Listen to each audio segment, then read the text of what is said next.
So for more on this story, Associate Professor of African American Studies at San Francisco State Uni, Dr. Shawn Ginwright joins us now from Oakland, California. Shawn Ginwright, welcome. So how do you feel about this proposal, which is basically saying if you have an issue, stay in the locker room? Good morning, Joe. This is an unfortunate move by Roger Goodall, who again is trying to really silence players and really remove their right to free speech. And it's an unfortunate move by the NFL. Why do you say he's trying to silence players? Because won't players still be able to protest by simply not being on the field for the anthem? Well, the point of a protest is for the public to participate and to witness it. So it's really not a protest if you do it in a closet. And so what the NFL is trying to do is to say you can certainly protest as long as no one sees it, which undermines the purpose of a protest. The NFL is also really misreading what protest is. They're saying that these players are not being patriotic, but the ability to protest is probably one of the most patriotic acts one can take in the U.S. And so I think the NFL has made a mistake, and I think you're going to see players join together to figure out ways to continue to protest in public. Won't this still have a significant impact if you've got half a team not actually on the field for the anthem, or possibly more than half a team in some cases? And are you expecting that will happen?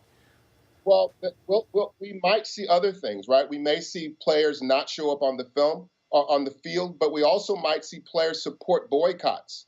We might see players calling for their fans to not participate in buying certain products that are being supported by the NFL. So the knee standing, this move by Roger Goodall might be the spark of a much more robust fire that will continue to push the NFL to allow its players to have free speech. Boycotts of what specifically? Are you just saying products that teams produce or something? Well, commercials, right? If they ask their fans to stop going to Home Depot or stop purchasing Pepsi Cola or stop, buying Gatorade, right? If players use that as a form of protest to boycott products that currently support the NFL, then we'll see the NFL really begin to take this policy under reconsideration. Would you like to see that happen? The players start boycotts? Absolutely, because they believe that taking a knee is one thing, but when players begin to use their platform to actually have a financial impact on the NFL, then we'll see the NFL take different types of action. And what different kind of action do you want the NFL to take? I mean, where does this stop? How do you get to a point where you have significant action on race relations in America when this kind of stuff, when these kind of protests will be satisfied? Well, it's not just a matter of protest, right? It's not just a matter of controlling players. It's a matter of allowing the players to act, to engage in their right to free speech.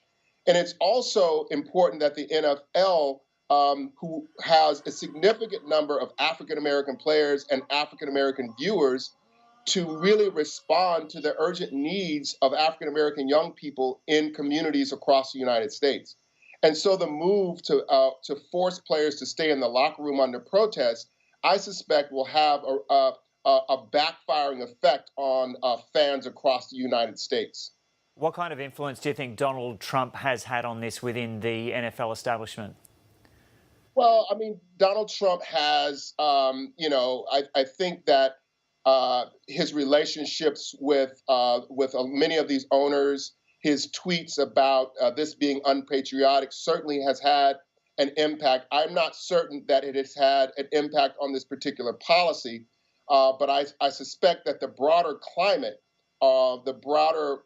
around race relations that Donald Trump is continuing to add flames to has brought this to the forefront of Roger Goodall and the NFL Commission.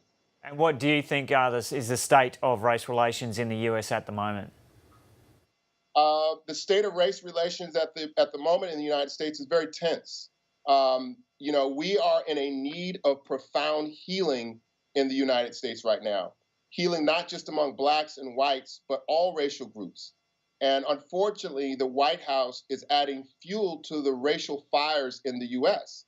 And these moves by corporations like the NFL to silence players' right to protest it's not helping the racial tensions that exist. And so I'm hoping that the players will take this as an opportunity to figure out new and even more powerful ways to make their voices heard.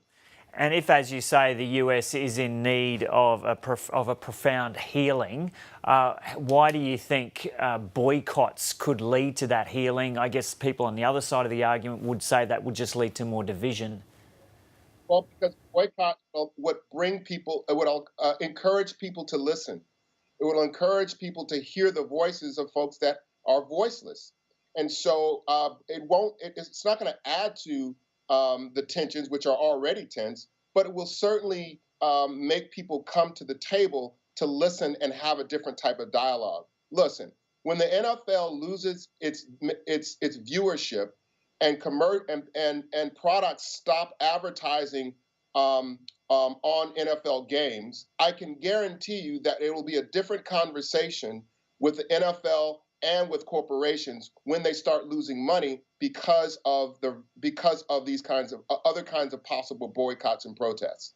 Okay, Shawn Ginwright, thanks so much for talking to us this morning from California. Thanks so much, Joe.